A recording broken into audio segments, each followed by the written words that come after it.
Joel Osteen construyó la iglesia más grande de Estados Unidos con una simple promesa esperanza. Durante 25 años estuvo frente a miles de personas con la misma sonrisa tranquila, la misma voz suave y el mismo mensaje de que mañana podría ser mejor que hoy. A través de cada tormenta, cada acusación, cada escándalo y cada titular que intentó sacudirlo, esa sonrisa nunca pareció desaparecer. Pero ahora, después del tiroteo dentro de la iglesia de Lakewood, los $600,000 desaparecidos descubiertos dentro de la pared de un baño. La controversia sobre el préstamo del PPP, la reacción violenta del huracán y las preguntas que realmente nunca desaparecieron, algo se siente diferente. Los muros que alguna vez lo protegieron ya no parecen tan fuertes como antes. Las personas que alguna vez lo defendieron sin dudarlo, se están volviendo más tranquilas. Los críticos que pasaron años esperando un momento como este, hablan más alto que nunca, y sus voces ahora llegan más lejos. Para un hombre cuya identidad pública se basó en la confianza y la tranquilidad, el silencio a su alrededor está empezando a sonar más fuerte que las críticas mismas.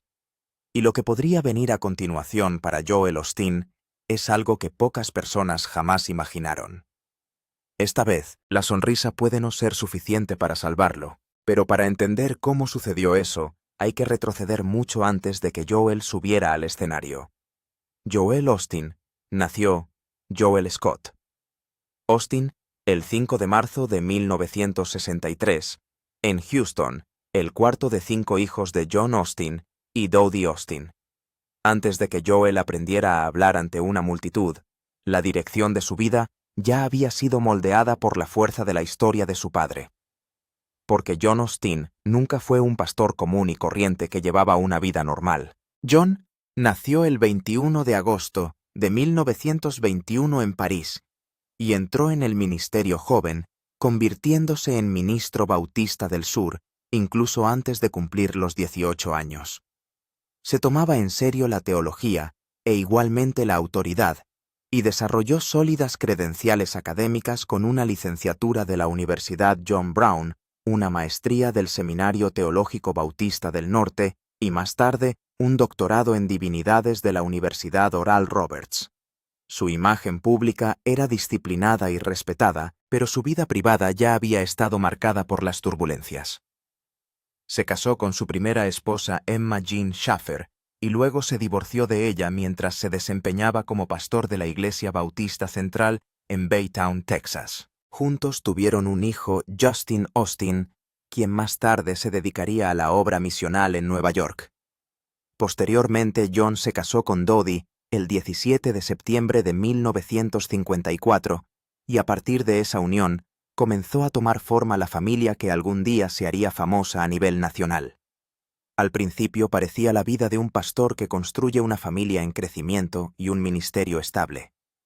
Pero en 1958 todo cambió a causa de una crisis médica que alteraría el curso de todo su futuro. Su hija recién nacida, Lisa, nació con una afección parecida a la parálisis cerebral. Ese momento sacudió a la familia mucho más allá del miedo ordinario. No fue solo una crisis emocional, sino espiritual, que obligó a John a cuestionar todo lo que creía sobre la curación, la fe y los límites de la religión.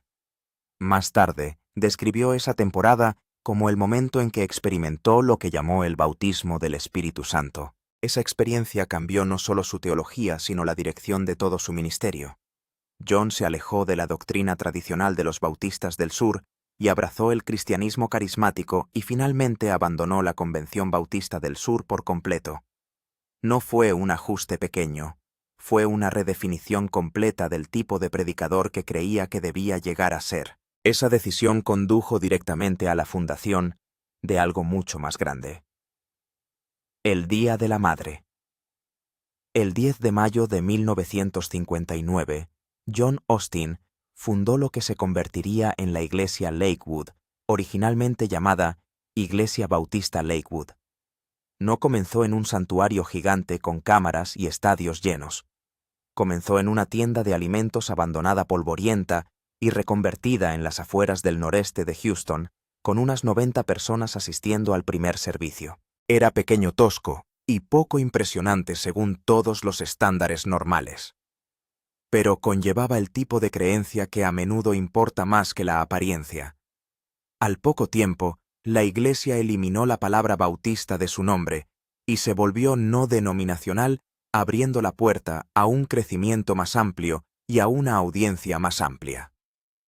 Año tras año la asistencia aumentó y en 1979 más de 5.000 personas asistían regularmente. Luego, en febrero de 1987, la Iglesia inició la construcción de un nuevo santuario con capacidad para 8.000 asientos terminado en abril de 1988. El crecimiento ya no fue un éxito local. Se estaba convirtiendo en un imperio religioso.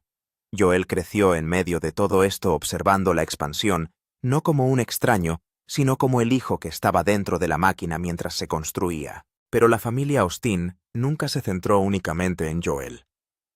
Cada hermano tomó un camino muy diferente, y en muchos sentidos Joel parecía el sucesor menos obvio. Paul Kent Austin, nacido el 16 de noviembre de 1955, ingresó en medicina. Se graduó en la primera promoción de la Facultad de Medicina de la Universidad Oral Roberts en 1982 y se convirtió en cirujano general y vascular en Little Rock, Arkansas.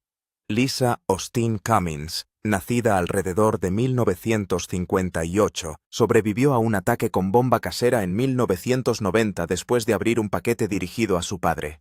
Ella resultó herida pero sobrevivió, y luego se convirtió en pastora asociada en Lakewood. Tamara Austin Graff se casó con el pastor Jim Graff y pasó al ministerio por ese camino. April Austin Simons, la más joven, se convirtió en autora y oradora motivacional. Todos los que rodeaban a Joel parecían naturalmente conectados con la predicación, el ministerio o el liderazgo público. Joel, curiosamente, no lo hizo. Se graduó de Humboldt High School en 1981 y se matriculó en la Universidad Oral Roberts en Tulsa, Oklahoma, donde estudió comunicaciones por radio y televisión. Parecía una decisión práctica, algo lo suficientemente cercano al ministerio, sin requerir un púlpito. Pero ese capítulo terminó casi tan rápido como comenzó. Después de solo un semestre, abandonó los estudios y regresó a Houston en 1982 para ayudar a su padre a construir el ministerio televisivo de Lakewood. Incluso entonces no tenía ningún deseo real de predicar. Prefería el fondo, no el centro de atención. Mientras que otros miembros de la familia se sentían cómodos hablando ante multitudes, Joel se quedó detrás de escena aprendiendo sobre las cámaras, los cronogramas de producción, la estrategia de transmisión y la estructura comercial de los medios religiosos. El propio Lakewood describiría más tarde esos años diciendo que el primer ministerio de Joel no fue la predicación, sino los medios y los negocios, sirviendo fielmente como productor de televisión. Ese detalle es importante porque explica la base de quién era antes de que la fama lo cambiara todo. No era el hijo desesperado por heredar el púlpito. Él era el hijo que intentaba evitarlo. Durante 17 años, de 1982 a 1999, Joel Austin vivió mayormente en un segundo plano mientras la iglesia a su alrededor se hacía más grande y ruidosa. Creó el programa de televisión de Lakewood, dirigió la producción y ayudó a transformar el canal 55 de KITV, UTV, en una importante estación independiente en el mercado de Houston. Las transmisiones semanales de su padre llegaron a espectadores en casi 50 países, y Joel incluso viajó internacionalmente con John, incluidos viajes ministeriales a la India. Estuvo profundamente involucrado en la misión, pero nunca en el papel que la gente suponía que eventualmente asumiría. No importa cuántas veces su padre le pidió que predicara, él seguía diciendo que no. Su madre predicó. Su hermana, Lisa, predicó. Otros a su alrededor entraron naturalmente en ese mundo. Joel no lo hizo. Se quedó detrás de la cámara donde se sentía más seguro, donde la actuación era técnica en lugar de espiritual. Mientras todo eso sucedía, otra parte de su futuro se estaba formando silenciosamente. Alrededor de 1985, entró en Alof Jewelers, la joyería propiedad de la madre de Victoria Austin, para comprar algo tan corriente como la pila de un reloj. Fue un pequeño momento olvidable para cualquiera, pero que se convirtió en uno de los giros más importantes de su vida personal. Lo que comenzó allí se convertiría más tarde en un elemento central de la imagen pública de la familia Austin. Joel y Victoria se casaron el 4 de abril de 1987 y con el tiempo construyeron la imagen familiar que el público llegaría a conocer también. Tuvieron 2 hijos, Jonathan Austin, nacido el 20 de abril de 1995, y Alexandra Austin, nacida alrededor de noviembre de 1998. Juntos se convirtieron en el rostro familiar pulido de la cultura moderna de las megaiglesias estadounidenses. Pero incluso antes de que esa imagen se formara por completo, la familia ya tenía un poderoso testimonio personal que moldeó la forma en que la gente los veía. En diciembre de 1981, cuando Dodi tenía 48 años, le diagnosticaron cáncer de hígado metastásico después de 20 días de pruebas hospitalarias. Fue su hijo Paul, entonces todavía estudiante de medicina, quien notó por primera vez su ictericia y la presionó para que se preocupara. El diagnóstico fue devastador, y desde el punto de vista médico, el panorama era sombrío. Sin embargo, Dodi decidió no someterse a quimioterapia. En cambio, John oró por ella con una desesperación que más tarde se convertiría en parte de la leyenda familiar. Según se informa, dijo: «Jesús la necesito, su madre y su padre la necesitan, los niños la necesitan, la iglesia la necesita, y tú la necesitas, Jesús». Más tarde Dodi dijo que fue sanada divinamente y convirtió ese testimonio en el libro de 1986, Sanados de cáncer. Años más tarde, el doctor Paul Austin le diría al Washington Times que había visto las exploraciones, los resultados de las biopsias y la realidad médica con sus propios ojos. Insistió en que no se trataba de un diagnóstico erróneo, y lo describió como algo que la medicina no podía explicar. Dijo que la gente simplemente no sobrevive a ese tipo de afección con múltiples lesiones en el hígado. Para él no era una mitología familiar. Fue un milagro. Dodi vivió hasta el 30 de julio de 2025 y falleció pacíficamente a la edad de 91 años. Su historia de curación se convirtió en parte de la identidad de la familia Austin y de la imagen espiritual de Lakewood. Reforzó la idea de que la fe no era solo algo que predicaban, sino algo que creían que había salvado a su propia familia. Ese testimonio se volvió poderoso, personal e imposible de separar de la marca en la que más tarde se convertiría Lakewood. Incluso entonces nadie que hubiera mirado a Joel habría adivinado lo que vendría después. Pasó años evitando el púlpito con tanta frecuencia que parecía una decisión permanente. Todos asumieron que la iglesia continuaría a través de otra persona porque Joel no parecía el hijo que se preparaba para heredar un imperio. Parecía el hijo decidido a permanecer fuera del centro de atención para siempre. Luego, enero de 1999 cambió todo. John Austin había estado lidiando con graves problemas cardíacos y renales y una vez más le pidió a Joel que predicara. Una vez más Joel dijo que no. Se había convertido en una conversación familiar entre padre e hijo, uno preguntando y el otro negándose. Pero solo unos minutos después, algo cambió. Joel volvió a llamar y cambió de opinión. El 17 de enero de 1999, a los 35 años, nervioso y usando un par de zapatos de su padre como apoyo emocional, subió a la plataforma y predicó su primer sermón ante una multitud de alrededor de 6.000 personas. John escuchó desde su cama de hospital por teléfono. Ese momento pareció pequeño desde fuera, simplemente otro servicio dominical en una iglesia en crecimiento. Pero en realidad, fue el comienzo de uno de los imperios mediáticos religiosos más poderosos del Estados Unidos moderno. Fue el momento en que el silencioso productor de televisión subió al púlpito por primera vez, y el hombre que pasó años evitando el centro de atención comenzó el viaje que eventualmente lo convertiría en uno de los pastores más famosos y controvertidos del mundo. Más tarde las enfermeras le dijeron a Joel: «Nunca habíamos visto a tu papá tan orgulloso». Él simplemente sonrió de alegría. Entonces llegó el momento que cambió su vida para siempre. Solo 6 días después, el 23 de enero de 1999, John Hillary Austin murió de un ataque cardíaco a los 77 años. El momento golpeó duramente a Joel, porque el evento parecía casi imposible de explicar. Después dijo: ¿cuáles son las coincidencias de que yo haya hablado el último domingo de su vida, porque estaba sano en su mayor parte? E incluso después de eso la llamada a asumir el mando no le pareció natural. Recordó claramente la lucha interna y dijo: sentí el mismo sentimiento que me decía que debo dar un paso al frente y pastorear la iglesia. Y de nuevo cada pensamiento dicho: ¿estás loco? Aún así, dio un paso adelante. El 3 de octubre de 1999, Joel fue instalado formalmente como nuevo pastor principal de la iglesia Lakewood y Victoria. Fue nombrada copastora. Al principio intentó predicar como lo había hecho su padre con el mismo fuego y fuerza, pero no funcionó. Unos meses después, algo hizo clic. Inspirado por una escritura acerca de David cumpliendo su propósito para su generación, Joel sintió una dirección muy clara en su corazón. Como dijo más tarde, sentí como si hubiera escuchado algo. Joel, tu papá, cumplió su propósito. Ve y sé tú. Ese fue el cambio.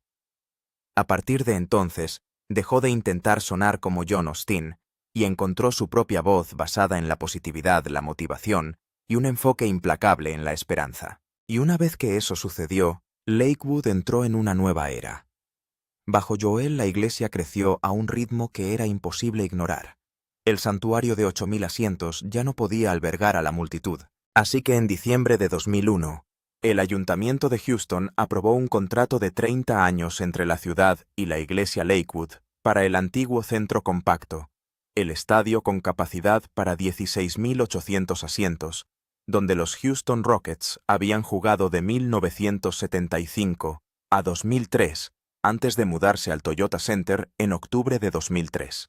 La escala del acuerdo fue enorme. Lakewood acordó pagar $11,8 millones en alquiler prepago durante 30 años y, al mismo tiempo, invertir unos $95 millones en renovaciones financiadas, en gran parte, mediante un préstamo de $100 millones del Bank of America. Además de eso, la iglesia recibió $15 millones por la venta de su antiguo edificio a la iglesia New Light Christian Center.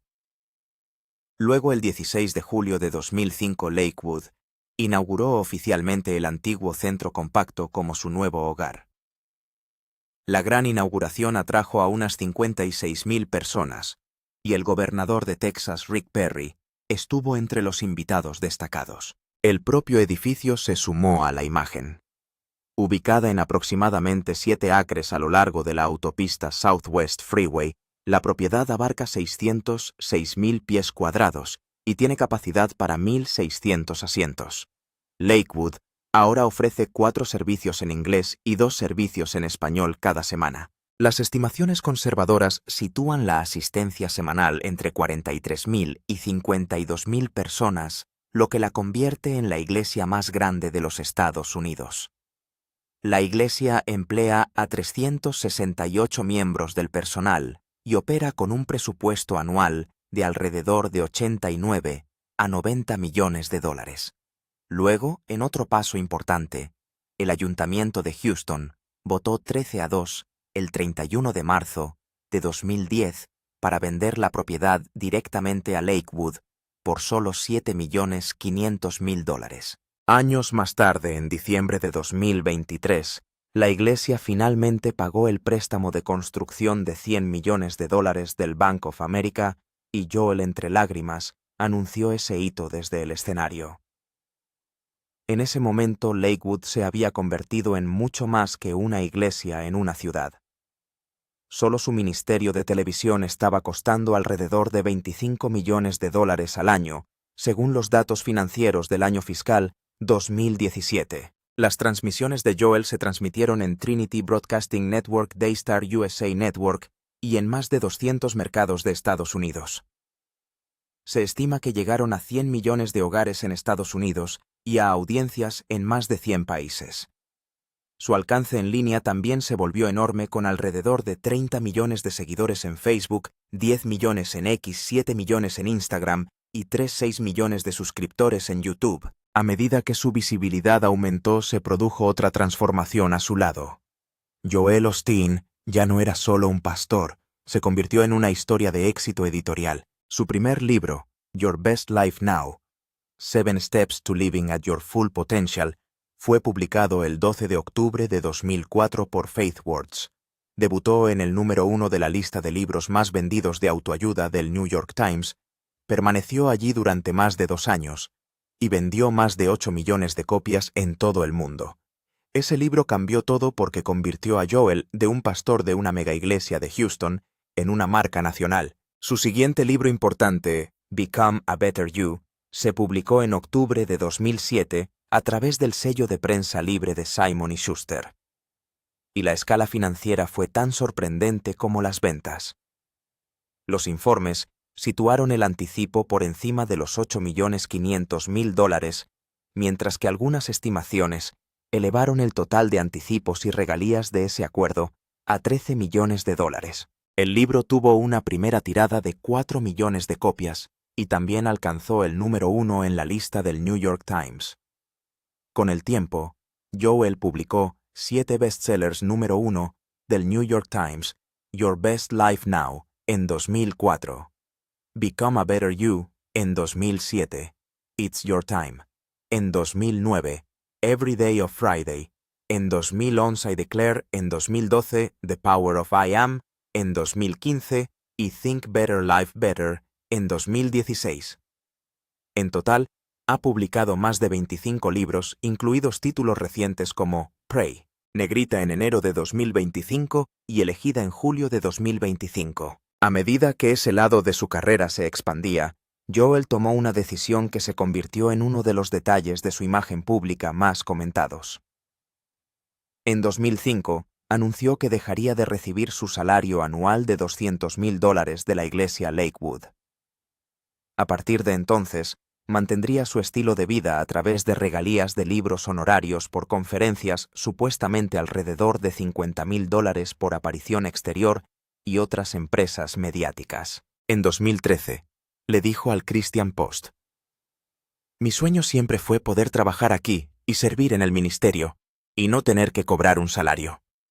Cuando escribí mi primer libro no sabía si vendería 1,000 copias o 20,000 copias, pero vendió millones y millones de copias».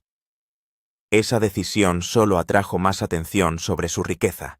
Su fortuna personal a menudo se estima en $100 millones, aunque Snopes ha señalado que las cifras de patrimonio neto que circulan públicamente no citan fuentes primarias verificables. Aún así, algunas partes de su riqueza son más fáciles de confirmar que otras, especialmente cuando se trata de bienes raíces. En 2010, Joel y Victoria compraron una mansión de 17,000 pies cuadrados en 3,960 del Monte Drive, en el barrio River Oaks de Houston, por $10,5 millones. La finca data de 1937 y ocupa una superficie de 186 acres. Incluye 6 dormitorios, 6 baños, 3 ascensores, 5 chimeneas, una casa de huéspedes y una piscina. Las estimaciones actuales sitúan su valor entre 14 y 16 millones de dólares. La propiedad técnicamente es propiedad de Covenant Trust, lo que significa que los Austin no califican para una exención de propiedad familiar, y los impuestos anuales a la propiedad son de aproximadamente $260,000. También todavía son propietarios de su antigua casa en Tanglewood, valorada en aproximadamente $2,9 millones. Al mismo tiempo, las críticas en torno a la transparencia financiera nunca desaparecieron del todo. Ministry Watch le dio a Lakewood Church una F por su transparencia financiera y una puntuación de confianza de los donantes de 3 sobre 100, una de las calificaciones más bajas posibles. Debido a que Lakewood es una iglesia, está exenta de impuestos y no está obligada a presentar declaraciones financieras públicas.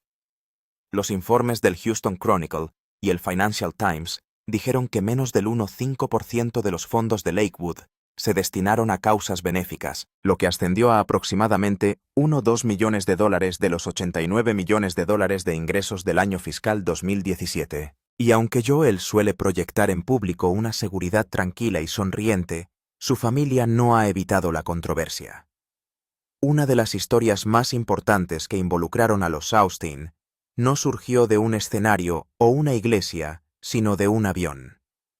El 19 de diciembre de 2005, Victoria Austin abordó el vuelo 1602 de Continental Airlines desde Houston a Vail, Colorado. Lo que sucedió después alimentó a los tabloides durante años. Según el informe de la FAA, Victoria notó una mancha de líquido en el apoyabrazos de su asiento de primera clase y exigió que lo limpiaran de inmediato. Los asistentes de vuelo le dijeron que ellos se encargarían del asunto, pero la situación rápidamente se volvió tensa. La azafata Sharon Brown testificó más tarde que Victoria estaba sacudiendo sus gafas de sol en mi cara y que cuando Brown se paró cerca de la puerta de la cabina, Victoria la empujó contra la puerta del baño y le dio un codazo en el pecho izquierdo. Otra azafata, Maria Johnson, respaldó esa versión. Ella testificó, tomó a Sharon por los hombros y la empujó fuera del camino. Sharon tropezó. Johnson también dijo que Victoria seguía repitiendo que esto es ridículo. Soy un pasajero de primera clase. El incidente retrasó el vuelo unas 2 horas y media. La FAA multó a Victoria con $3,000 por interferir con un miembro de la tripulación. Joel dijo más tarde que convenció a su esposa para que pagara la multa para poder dejar el asunto atrás, pero ese no fue el final. Luego, Brown presentó una demanda civil exigiendo una disculpa y daños punitivos equivalentes al 10% del patrimonio neto de Victoria Austin, junto con al menos $405,000 en daños reales. Dijo que el incidente la dejó con depresión, trastorno de estrés postraumático, ansiedad y hemorroides. El juicio civil comenzó alrededor del 7 de agosto de 2008 ante la jueza estatal de distrito Patricia Hancock. Joel subió al estrado y calificó todo el asunto como un desafortunado malentendido. Durante el interrogatorio, cuando el abogado McCamey preguntó por qué Joel había dicho una vez que si no fuera por él, su esposa estaría en prisión, Joel respondió que había sido una declaración cómica sobre las diferencias de personalidad.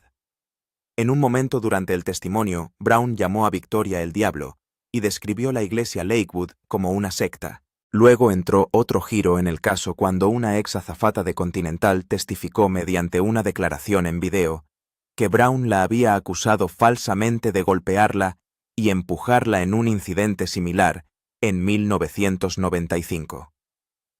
Al final, el jurado se puso del lado de Victoria. El 13 de agosto de 2008, después de menos de 3 horas de deliberación, 7 hombres y 5 mujeres fallaron a su favor. El presidente del jurado, Gilles Laub, lo resumió sin rodeos cuando dijo que era una completa pérdida de tiempo. Victoria lloró después del veredicto y dijo: «Me mantuve firme porque creo en la verdad».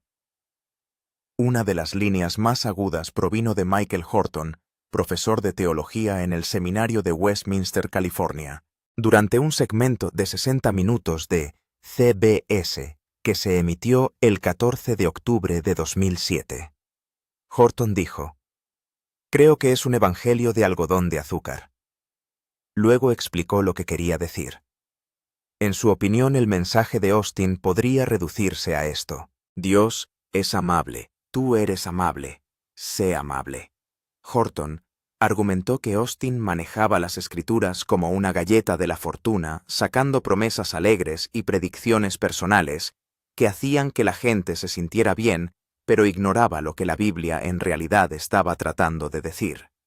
Rechazó toda la idea de que Dios existe para ayudar a las personas a lograr su mejor vida ahora, y llegó incluso a llamar herejía a esa enseñanza. John MacArthur fue aún más lejos. El pastor de Grace Community Church lanzó uno de los ataques más duros a la teología de Austin, llamándolo religioso pagano en todos los sentidos y cuasi panteísta. Según MacArthur, Jesús apenas está presente en el mensaje de Austin, solo se menciona lo suficiente para acallar a los críticos y mantener cómodos a los seguidores. Se burló del título Tu mejor vida ahora y dijo que la única forma en que esta realmente podría ser tu mejor vida es si te vas al infierno. Incluso comparó las promesas de Austin con la tentación que Satanás le ofreció a Cristo. Cuando Austin defendió sus ideas diciendo que funcionaban para él y su esposa MacArthur, se burló diciendo que por supuesto funcionaban porque él estaba en la cima del esquema Ponzi. Las críticas no quedaron ahí. Hank Hanegraaff, presidente del Christian Research Institute, escribió un libro completo al respecto en 2014 llamado The Austianification of American Christianity. En ese libro, describió a Austian como la fuerza líder detrás de una forma seductora de cristianismo estadounidense que convierte a Dios en una herramienta para conseguir lo que queremos. Hanegraaff dijo que tenía todo el brillo de la cultura de consumo y casi nada de la profundidad del cristianismo histórico. Para él era pulido, atractivo y hueco al mismo tiempo. Aún así, para muchas personas fuera de los círculos teológicos, el momento que hizo que el tema fuera imposible de ignorar ocurrió en la televisión en vivo. El 20 de junio de 2005, Austian apareció en Larry King Live y King le hizo una pregunta directa sobre la salvación. ¿Qué pasa con las personas que no son cristianas? ¿Qué pasa con los judíos y los musulmanes? ¿Están condenados? Austian no respondió con claridad. En cambio, dijo que tenía mucho cuidado al decidir quién iría al cielo y quién no. Dijo que no lo sabía. Mencionó el tiempo que había pasado en la India y la sinceridad de la gente de allí. Luego, una persona que lo llamó lo desafió por evitar lo que dice la Biblia acerca de que Jesús es el camino, la verdad y la vida. Ese intercambio se extendió por todas partes. La reacción fue tan fuerte que 5 días después, el 25 de junio de 2005, Austian publicó una disculpa pública en el sitio web de su ministerio.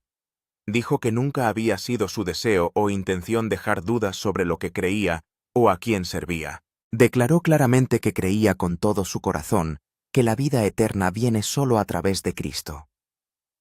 Dijo que lamentaba no haber tenido claro a qué había dedicado su vida y calificó todo el episodio como una experiencia de aprendizaje. Pero los críticos no quedaron convencidos, especialmente cuando poco después hizo comentarios igualmente vagos en The View. Incluso entonces, Austian nunca cambió realmente su tono. Siguió respondiendo a las críticas con el mismo estilo tranquilo y optimista que lo hizo famoso en primer lugar. En 60 Minutes preguntó qué podría ser tan peligroso en dar esperanza a la gente. En CBS Sunday Morning dijo que su predicación no era fuego y azufre, porque la mayoría de las personas ya están bastante abatidas por la vida y se sienten bastante culpables. Y cuando habló con el Christian Post, rechazó ser incluido en el Evangelio de la prosperidad, aunque solo en parte. Dijo que la prosperidad significaba más que dinero. Para él significaba salud, tranquilidad y también buenos hijos. Aún así, dijo abiertamente que el dinero era parte de eso y que creía que Dios quiere que las personas sobresalgan. Esa tensión entre positividad y crítica lo persiguió durante años, pero en 2017 chocó con una crisis mundial real que casi rompió su imagen pública. El huracán Harvey tocó tierra el sábado 26 de agosto de 2017 y luego derramó más de 60 pulgadas de lluvia sobre partes de Houston. Se convirtió en uno de los desastres naturales más costosos de la historia de Estados Unidos. También desató una de las controversias más dañinas que jamás haya enfrentado Joel Austian. Al día siguiente, domingo 27 de agosto, la iglesia Lakewood publicó un mensaje en Facebook diciendo que la iglesia era inaccesible debido a las graves inundaciones. El Post dirigió a los residentes desplazados a otros refugios alrededor de la ciudad. Eso debería haber terminado con el asunto, pero en cambio encendió una mecha. La gente comenzó a conducir hasta la iglesia, filmar el área y publicar fotos y videos en línea que parecían mostrar el edificio con un aspecto seco y accesible. Los críticos rápidamente comenzaron a preguntarse si la iglesia realmente se había inundado. El escritor Charles Clymer fue uno de los que llevó la cuestión a la vista del público. Mark Elliott, un experto en política económica, publicó que Joel Austian tenía un patrimonio neto de más de $50 millones y una iglesia con capacidad para 1.600 personas. pero eso era todo lo que ofrecía. El lunes 28 de agosto, la reacción se había convertido en una tormenta total en las redes sociales. Esa noche, Ostian emitió un comunicado diciendo que la iglesia nunca había cerrado sus puertas. Dijo que Lakewood continuaría sirviendo como centro de distribución para los necesitados y que estaba preparado para albergar a las personas una vez que los refugios de la ciudad y el condado alcanzaran su capacidad. Lakewood también publicó fotografías que muestran inundaciones en el estacionamiento. La iglesia ya había sufrido graves inundaciones anteriormente allá por 2001 y se habían activado nuevamente las compuertas, pero el daño a la imagen de Ostian ya había comenzado. A la gente no le importaban mucho las explicaciones, les importaba el tiempo, les importaba lo que creían que estaban viendo, y sobre todo les importaba quién había abierto sus puertas primero. El martes 29 de agosto, Lakewood finalmente abrió sus puertas para albergar refugio. Joel publicó que él y Victoria se preocupaban profundamente por sus compañeros de Houston y que la iglesia estaba recibiendo a cualquiera que necesitara refugio. Cientos de voluntarios se presentaron y al final unas 300 personas se refugiaron allí. Eso fue de gran ayuda, pero para entonces Internet ya había escrito su historia. Al día siguiente, miércoles 30 de agosto, Ostian realizó una gira de medios para defenderse. Apareció en CBS This Morning, The Today Show y CNN. Parte de lo que dijo solo empeoró las cosas. En The Today Show afirmó que las redes sociales pueden ser muy poderosas y crear una narrativa falsa. Luego añadió algo que a mucha gente le pareció sorprendente. Dijo que si hubieran albergado a un gran número de evacuados y el edificio se hubiera inundado, esa no habría sido una buena historia. También dijo que la ciudad no los necesitaba como refugio en ese momento. Más tarde admitió que sabiendo lo que sabía, ahora habría enviado personal al edificio antes de la tormenta, traído camas y hecho todo lo posible para estar listo. Lo que realmente le dolió fue la comparación. Mientras Ostian se defendía en la televisión nacional, Houston ya había encontrado otro héroe. Jim McIngvale, más conocido como Mattress Mac, abrió inmediatamente sus tiendas de muebles a los evacuados e incluso envió camiones para rescatar a familias varadas. Se convirtió en un símbolo de acción rápida y generosidad. Ostian se convirtió en el remate de un argumento nacional sobre la riqueza y la responsabilidad moral de las megaiglesias. Tyler Perry salió en defensa de Ostian y donó $1 millón a Harvey Relief, incluidos $250,000 a Lakewood. Llamó a los ostianos gente increíble, pero ese apoyo no borró la impresión que muchos ya se habían formado. Luego, el domingo 3 de septiembre, Ostian predicó una frase que a muchas personas les pareció profundamente fuera de lugar. Le dijo a la congregación que Dios sabía que Houston podría soportar el huracán y que deberían dejar de enfadarse por algo que pudieran soportar. Pasaron los años, pero titulares extraños seguían encontrándolo. Algunos se sintieron vergonzosos, otros absurdos, y uno de ellos sonaba tan increíble que casi parecía ficción. El 9 de marzo de 2014, la iglesia Lakewood informó que habían robado aproximadamente $600,000 de su caja fuerte.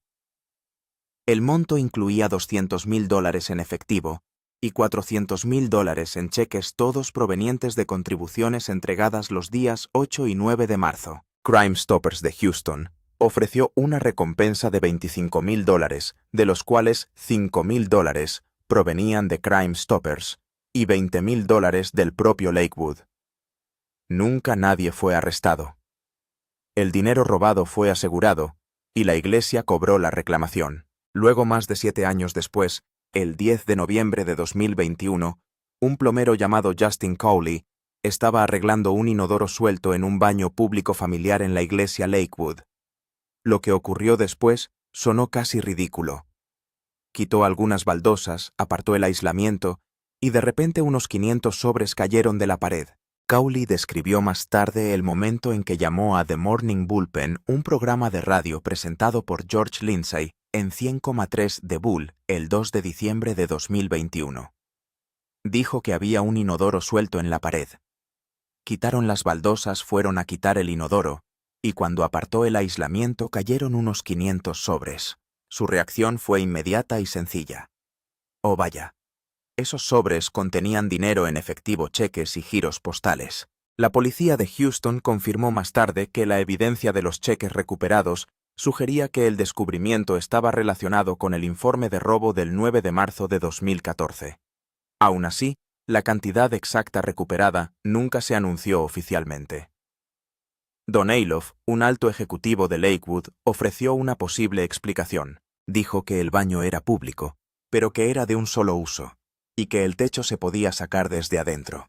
En su opinión, es posible que alguien haya arrojado las bolsas al techo con la intención de volver más tarde, pero luego cayeron contra la pared, donde ya no se podía alcanzarlas. En el momento del robo original, no había cámaras de seguridad cerca de los baños.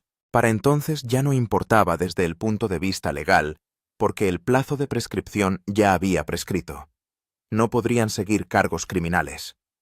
Luego, el 7 de diciembre de 2021, Crime Stoppers otorgó a Coley $20,000, que era el mismo dinero que Lakewood había donado años antes. Coley dijo que la recompensa sería de gran ayuda porque las facturas se estaban acumulando. Incluso después de todo eso, nunca se realizaron arrestos. Luego vino otra controversia ligada no al misterio o a la mala óptica, sino al dinero. Durante el cierre de COVID, cuando se suspendieron los servicios en persona del 15 de marzo al 18 de octubre de 2020, Lakewood Church solicitó y recibió $4,400,000 en fondos del Programa de Protección de Cheques de Pago del Bank of America a finales de julio de 2020. Fue el tercer préstamo PPP más grande en el área de Houston y estaba destinado a 368 empleados. Cuando el Houston Chronicle informó la historia en diciembre de 2020, explotó la indignación. El hashtag para cobrar impuestos a las iglesias comenzó a ser tendencia en Twitter. Mucha gente no podía entender por qué una de las iglesias más grandes y ricas del país aceptaría millones en fondos de ayuda. Don Alof defendió la medida diciendo que a medida que el cierre se prolongaba mes tras mes, Lakewood enfrentaba una profunda incertidumbre económica y usaba el dinero para seguir pagando salarios y beneficios completos, incluido el seguro médico para los empleados y sus familias. Aún así, la presión siguió aumentando. Finalmente, Lakewood anunció que reembolsaría la totalidad de los $4,4 millones en lugar de solicitar la condonación del préstamo.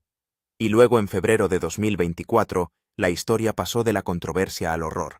El domingo 11 de febrero de 2024, alrededor de la 1:50 de la tarde, entre los servicios en inglés y español de la iglesia, una mujer de 36 años de Conroe, Texas, llamada Janice Yvonne Moreno, entró en la iglesia de Lakewood portando un rifle estilo AR-15 marcado con una pegatina de Palestina. También llevaba una bolsa con otro rifle en su interior. Pasó por una entrada oeste, se enfrentó a un guardia de seguridad desarmado, entró en un pasillo y abrió fuego. Los testigos dijeron que ella gritó: «Mantén la calma, lo único que necesito es ayuda». Dos agentes del orden fuera de servicio que trabajaban en la seguridad de la iglesia respondieron de inmediato. Uno de ellos era el oficial de policía de Houston, Christopher Moreno. El otro era el agente de ABC de Texas, Adrián Herrera.